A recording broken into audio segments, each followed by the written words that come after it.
Hi, my name is Jennifer Whitlock with Whitlock Productions, and today we're going to talk about the 5 top, biggest, hugest mistakes that realtors just seem to continually make that cost money. So come on in.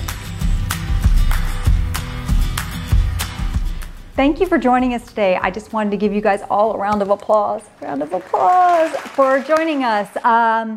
And before we get started, just make sure if you enjoyed this and other videos like this, just click the button below and subscribe. Subscribe to our channel. So the first thing, and we're gonna kind of go backwards in order because it just makes more sense, to the top 5 things that realtors just forget to do. And that is number 5, drum roll, is they forget to keep in contact with their clients, and especially their old clients.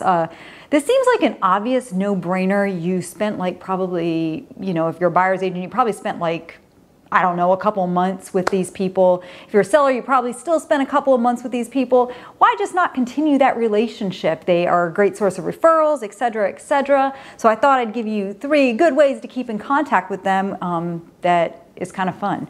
My first favorite one is just write a card. Pick up the old-fashioned pen and paper and write a card. There are so few people doing this day and age, and it is such a great personal touch.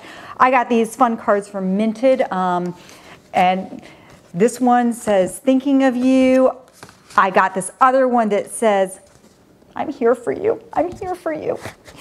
You are there for them. You are there for them and their friends and everyone else. And then my favorite card, y'all, you're just gonna die when you see this one. This isn't a card, it's a hug. Aww. It's a hug, it's a hug, it's love. It's all those wonderful things that, I get excited when I get a handwritten card in the mail, don't you? Who doesn't love that? Well, here's another idea if you hadn't thought of it. I love to sing songs. So one of my things is I call them up on their birthday and I sing, la, happy, happy birthday, happy, happy birthday, happy, happy birthday, happy birthday to you. And I am sure that they remember that every birthday when I call them. I'm 100% sold that has given me repeat business. The other way you can keep in contact with your clients is just send them a quick text. Hey, I was just thinking of you. I'm having a party or a Zoom meeting at this point. No, just joking. But no, really, you might be having a Zoom meeting as a get-together because, we are in the world of COVID. But hey, I'm having this fun little Zoom meeting party. Come and join me. So those are just 3 great ways to connect with your old clients that just kind of keep you in touch. But obvious way to save money, build clientele, and build rapport that maybe you hadn't thought of. Hello? I've fallen and I can't get up. Yeah. That's nice, honey. The house is on fire. Oh, okay. Is it just one room or is it like the entire house? I just had this last post. I've got to get it up. So that takes me to tip number 4. Tip number 4, we all know that we need to be on social media. If you are not currently on social media, you need to go on and make yourself an account. And by making an account, I don't mean you make an account for every social media outlet you can possibly do, because let's be honest, you have only so much time. You're going to be way more effective if you are on Facebook versus, at this point, TikTok, unless you want to be with millennials and making music videos. If you are that realtor though, go for that TikTok and just kind of stream it across.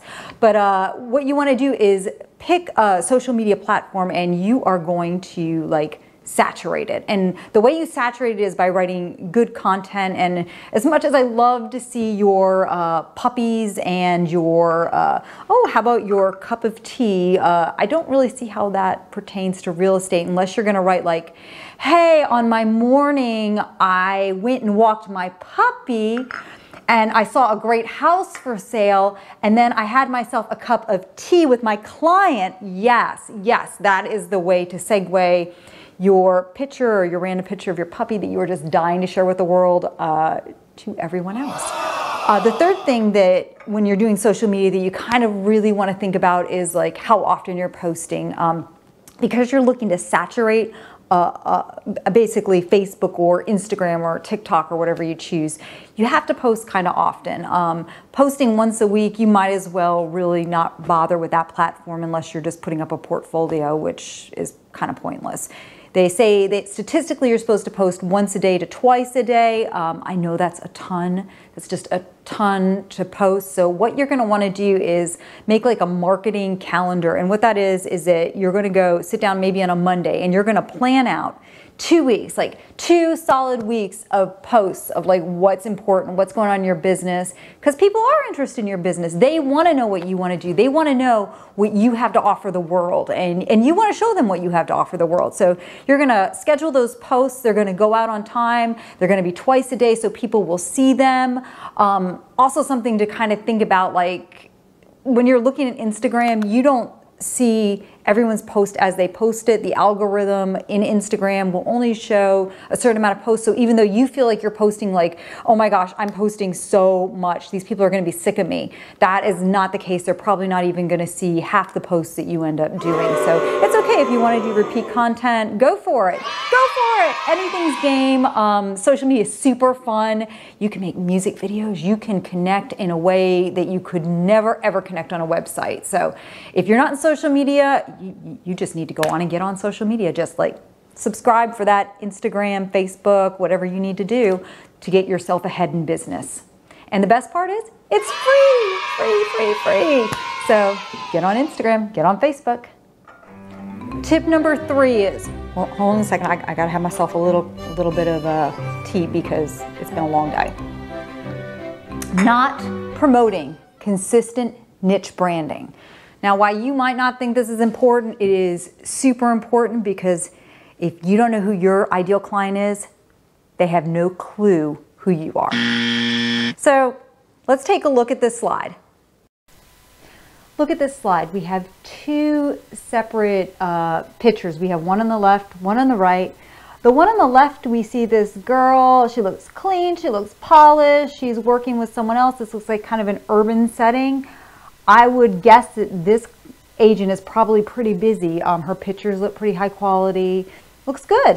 Now I'm going to look at this agent on the right, and I actually pulled this up, and I couldn't believe this was an agent, but I'm really not sure what client he wants. I mean, the only thing I can think of is he's in the Bronx somewhere and he's fighting someone for his key or to get the key. I have no clue who his ideal client is. So my guess is that he's probably not going to be a very successful agent in securing what sort of clients he wants. Oh, I didn't see you guys were watching me, but tip number 2, use high quality photos in your listings, in your branding, in your marketing, and just about everything you do, because you don't want to be that realtor. Y'all know what I'm talking about. It's that realtor who puts up those pictures that they took with their cell phone.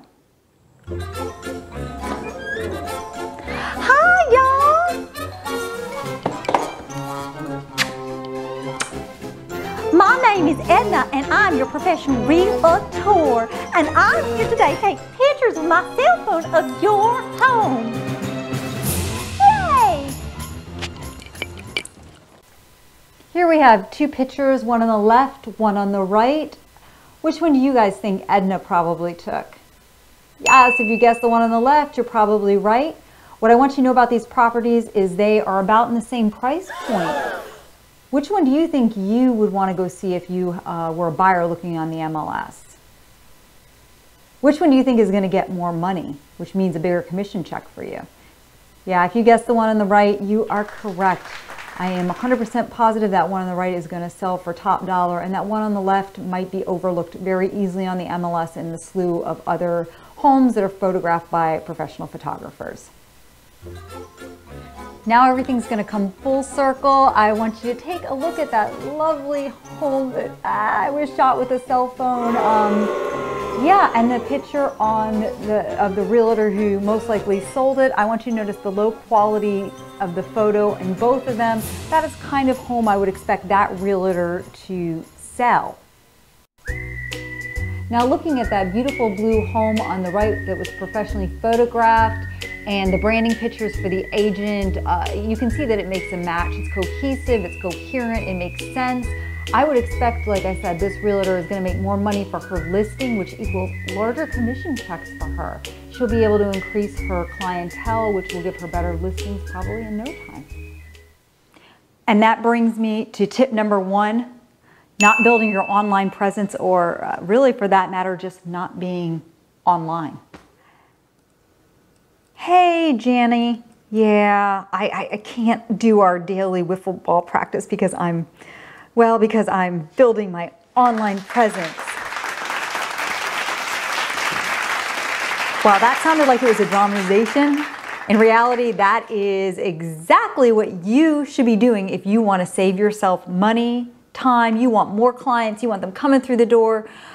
Everyone knows that online is the #1 way to get business. #1, it is not number 2, it is not number 3, number 4, or number 5. It is the #1 way to get business. So your online presence is super important. I'm going to give you 3 quick tips to build that online presence so that you're a successful business owner, not just an employee, because you all know you're not employees, you own your own business. Number 1, you need to be searchable. So you are going to go to your computer, and I have my computer open right here. You're going to go to your computer. Ooh, that was loud. And I'm going to type www.google.com. And I'm going to look up, let's just pull a name out of the hat. Let's pull out Laura Jacobs. Laura Jacobs, realtor. Super awesome realtor. So Laura Jacobs, realtor. And I look you up online, and oh my gosh. It's just absolutely scandalous. You are not on Google. I cannot find you. Uh-oh. So maybe I can find Laura Jacobs on Yahoo. So I log into Yahoo. Oh no, I still can't find you. Well, let's try Bing. Maybe we can find her. Oh my goodness, I cannot find you anywhere. Y'all, that is not a good scenario to be in, because clients are looking for you, and if they cannot find you and you are not pulling in search engine ranks, they say the top 10 are the only ones that exist. We know it's a competitive market, but if they are literally looking up your name and they cannot find you, you got a really, really, really, really big problem. So number 1, be searchable. Yay! Number two thing, besides being searchable, y'all, don't use the websites that your agency provides to you. And I know it's super easy and it's super convenient because they give it to you. It is like included in your dues. But let me tell you, that website is going to look like everyone else's website. So as far as branding goes, I can't tell the difference between one agent or the next. The other thing is it gives you no control on being able to find out how your search engine is ranking. So if you want yours needs to be in the top 10, remember the top 10, to really be effective, you need to be working SEO, you need to be working Google Analytics, and you know, the agents' websites, while they're good, they are just meant to get you to the bare minimal. They're like good for like 5 minutes, and then you need to upgrade. Just upgrade everything, upgrade your lifestyle, upgrade your clientele, just plain on upgrade. All right, so number 3, so we have seen if we're searchable, we are no longer using our agency's websites. Here's number 3, we are gonna make sure that our information is correct. And why this would seem like so obvious, I was actually shocked when I started looking up realtors. I can't find half of you. Like, all your information is incorrect. Like, I go to Zillow and you're not there. But here's the ringer. Zillow is in that top 10. It doesn't matter what home you pull up. Zillow is going to be on that top 10. So if your information in Zillow is incorrect, you need to go on and update that like yesterday. So Zillow, your information, if you're doing Redfin, needs to be updated. Your information, if you are on Realtor.com, y'all, Realtor.com, you are a realtor and your information is non-existent on Realtor.com, you need to update that. Update that. So make sure you update on those search engines. Then you just need to make sure your website's correct. Your Facebook, your Instagram, everything you are on needs to be up to date. So go on and check, make sure you're up to date. So once you've done all that, you are in a much better position to stop throwing away your money, because we all know what that looks like. It's just cringeworthy, really, for me. So.